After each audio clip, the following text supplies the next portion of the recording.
I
Oh my gosh. Thank you so much, Steve. Thank you. That is hilarious. I cannot believe I have been on mute for 7 minutes. Unbelievable. Okay, let's start over. Oh my gosh, that is so. Thank you for letting me know because I touched this button and I didn't even know. Okay, well, here we go again. So I started talking about relationships when it comes to our finances, right? Um, I don't even know what part we talked about. Well, let me go back real quick because what I did talk about is tonight is the new moon in Cancer, and we have Mercury in retrograde in Cancer as well. And it has been an emotional roller coaster, at least for me. I don't know about you. I've been crying, I've been purging, I've been seeing things in a different way. I've been very extra sensitive to energy. So I just want to tell anyone if you've been experiencing this over the last week or so, this is probably why. But the new moon in Cancer should give energy, should give life, you know, should just give a little bit of relief and decision making in what you are wanting moving forward with your life. But let's get into it. Let's get into it. So I was talking about money and I was talking about relationships and being able to manage your relationship when it comes to your finances and really understanding the trauma and the history when it comes to the things that you have dealt with related to money and your mindset and how that impacts your marriage, your partnership. As couples, we raise kids, we go through all types of daily things that we go through. And you may have couples that literally talk about everything but their money. They may have kind of separate lives when it comes to their finances. So, they just agree, like one person agrees to pay this bill, one person agrees to pay that bill, but they never really talk about anything else when it comes to money. There's such shame, and there's such like dark little secrets because we have so much embedded in our mindset. There are people that think that money is evil, or that, if we have a lot of money, then we're going to lose it all, or we shouldn't save money, or we should just spend it all, or whatever the case is. The problem is that couples, many times, they don't want to talk about the things that have happened to them when they were younger regarding money. Like for me, I definitely know that, um, healing through a lot of my money trauma was something because of what happened when I was younger. And my parents went through a really, really rough financial loss, and it caused us to have to leave our home. We moved from to different states to live with family, and how it impacted me during that time. I was a teenager, and of course, watching my parents go through that after knowing how tirelessly they worked to provide for me and my brother, to raise us in a better environment than they were raised in, and then to feel like they lost it all. I would love for you to like my stream. Hi Alexis, hi Anya, hi Goldie. Yep, and let me go back to say hi to Mason and Donnell because I was saying and talking to you guys, but you guys couldn't hear me earlier. So, um, but anyway, oh, you did. Okay, great. Thank you so much. But like I was saying, what I realized in going through that, and it wasn't until way later in my life, there were just even some parts of that remained for me, that I was carrying a money story that wasn't even mine. And when I say that, of course, as a child, right? Because this totally changed my life. I was a senior in high school. I left all my friends. Like my world kind of unraveled, and my nervous system definitely was impacted by this. There was no way it wasn't. I remember at 17, I was going through a depression, but it wasn't about the money. It was about what happened because of the circumstances with my parents with the money, and watching their relationship and feeling uncertain, and having like my world impacted in that way, and having all of these new thoughts and things that that I felt like I had to worry about and carry as a teenager. And that part of the story, I think I ended up, actually, I know I ended up carrying like guilt, and I had nothing to do with what happened, but somehow I carried some guilt and shame myself from what happened. So that's just me and my story. So there are millions of people that carry stories and things from how they grew up, the things that they watched people around them, adults, do for money, that happened because of money, all kinds of stuff. Whether you grew up in poverty and you didn't have enough to pay your light bills, and you have to grow up in poverty for that to happen, because it can happen. But the whole point is, those are stories that we carry. And those are fears that get escalated, and stories we tell ourselves, and things that we may say to ourselves, like, that's never going to happen to me. Sometimes it doesn't. And we go the extreme way where we feel like we have to save money, or we have to like make a whole lot of money and then hold on to the money, which is not helpful to us either, because scared money doesn't make money, and it doesn't move, and currency is supposed to move in order to keep flowing. And then the other extreme is saying that you're not going to repeat the same thing, but you end up repeating the same thing, which was definitely me, because I held on to a part of a story that wasn't mine. And so I'm a child carrying a story that's not mine, not wanting to repeat the same cycle, not wanting to get married and then have to file for bankruptcy because I didn't know that I needed to communicate with my partner at the time about what was going on, and thinking that I had to hold everything in because I was scared that all of the weight was on me. So I carried all of that guilt, that shame, thinking that it was my fault, and I was the one that had to carry the burden of whatever was going on in our finances. So I say all that to say, as a financial therapist, helping couples to really understand the nature of their mindset and their relationship with money is so important, because it is so easy to get into a relationship and start blaming each other for what is actually going on, instead of understanding that the triggers that you have, the shame, the anxiety, the stress, the dysregulated nervous system, happened way before you got with this person. Maybe the way that this person, maybe the way that your partner sees money or has a relationship with money triggers something inside of you, but it didn't start there.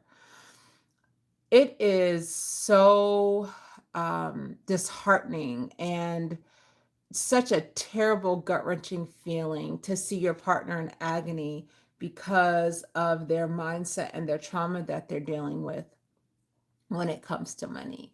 And I just think that at the end of the day, we have to let it go. We have to be able to let the trauma go. We have to be able to let that weight go, the things that we carried from when we were younger that is not ours to carry anymore. But the only way that that is going to evolve is if we start talking to our partner.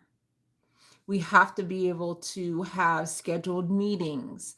I don't care if it's on a weekly basis, on a monthly basis. And it's not just about how much money we're spending. It's not just about what we're saving or what we are investing or whatever it is that we want to do. No, the fears that we have when it comes to money, the anxieties that we're carrying, what it feels like when we pull out a card and we go to pay for something, and it makes whatever that is, it makes us feel very uncomfortable. You have to share that with the person that you're with, because all that happens is when we don't talk about our relationship with money, we carry around resentment, we carry around shame. A lot of us shut down. Some people get argumentative. Some people just create these wedges. They create secret accounts, secret spending, all of these things that are going on that makes it worse for the relationship. And then at the end of the day, you end up arguing, you end up breaking up, you end up blaming the other person, but nobody wants to look in the mirror at themselves.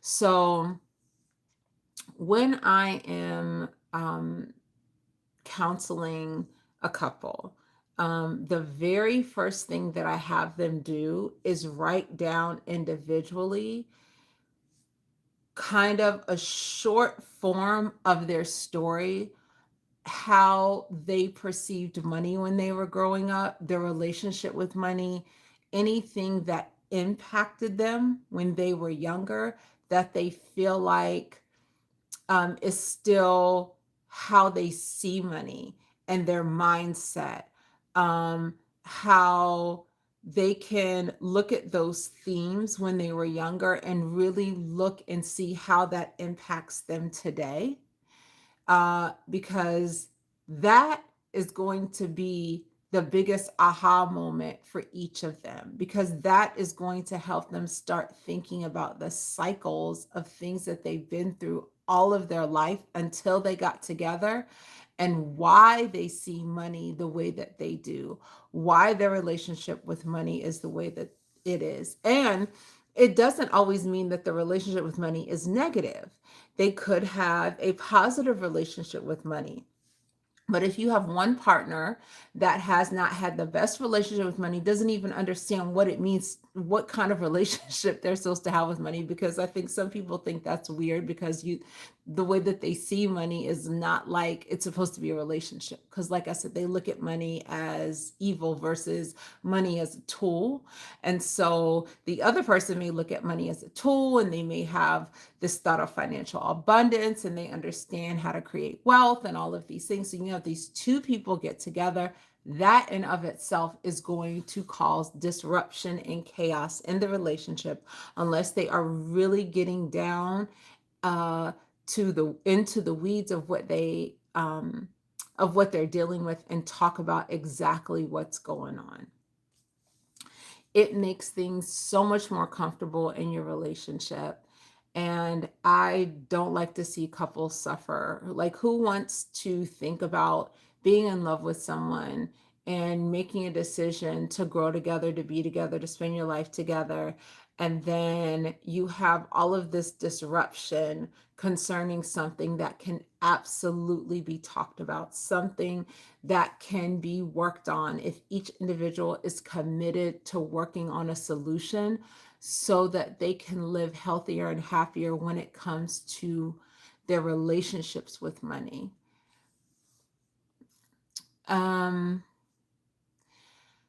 So I think that I don't think that, and honestly, as a financial therapist, I don't think that everyone needs a financial therapist, but I do think that people need to start getting real with themselves when it comes to their finances and talking about money with one another. Because if they don't, things are going to unravel. But you have to be honest. You have to want to really, really put everything out on the line and be really transparent about, those dark secret thoughts that you may have when it comes to money. We go to work every day. We have to pay our bills. We complain about money. We do all these things, but we don't generally like to talk about it with our partner. Hey, Darth, thank you for joining. Um, and so it's such a disservice that we do to one another to have this big, like, elephant in the room that we don't want to talk about. And it's nobody's fault. And we have to be open, we have to be accepting to one another's thoughts, and not just think that because of one person's experience, something is wrong with their thoughts around money. Because if you really care about the person and you really love them, you would want to help them come to a solution. You would want to have a solution for your relationship. And then if you have kids, you don't want your kids to see you all arguing and fighting and being angry about money and what's going on in your household, because then here we go, we are creating another cycle, a generational cycle of having money trauma issues and not the greatest relationship with money. And so the cycles just keep repeating over and over again. So I really want to encourage you, even if you don't have a partner, but it's something that you aspire to be in a relationship, just to look at your own relationship with money, the things that happened to you as a child, as you were growing up, the things that happened to you later on as an adult when it comes to money, when it comes to finances, and how your mindset and your relationship with money really connects, how your nervous system feels when it's time to pay for something, pay your bills, go on a trip, whatever it is. What does that feel like in your body? Because we don't pay enough attention to the anxiety, the fear, the shame, our nervous system, and what things really happen to our bodies and our minds when it comes to money, and really how we solve that. There are so many different tools that we can use to help us to regulate our nervous system when it comes to our money mindset. Believe it or not, money is a tool and it is also spiritual, believe it or not. And it connects to us in so many ways. It's not just an object, because like I said, it is something that it is the one thing I would say each and every single day that people are utilizing. Out of everything that you can think of, money is something that people are utilizing one way or another, whether they have it or they don't, because they're either having thoughts about it, they're sad about not having it, or they have an abundance of it and they're using it, or they have a business and they're making money. We are consumers. So we are paying for things all the time, every day. I don't care if it's a piece of gum. And that includes children. So you can't tell me that money is not an important thing that happens in our lives. It is one of the biggest relationships that we have to tap into and understand how that impacts our daily living. So I appreciate you being on this live today. Shout out to let's see, let me go back. Shout out to Reinforced Steve for letting me know I was on mute, because this is the first time that's happened before. And I didn't even realize that I had touched the button. But thank you so much. And I appreciate you guys tuning in. And I want you to always remember that you are the greatest value, you are the greatest asset. Take care.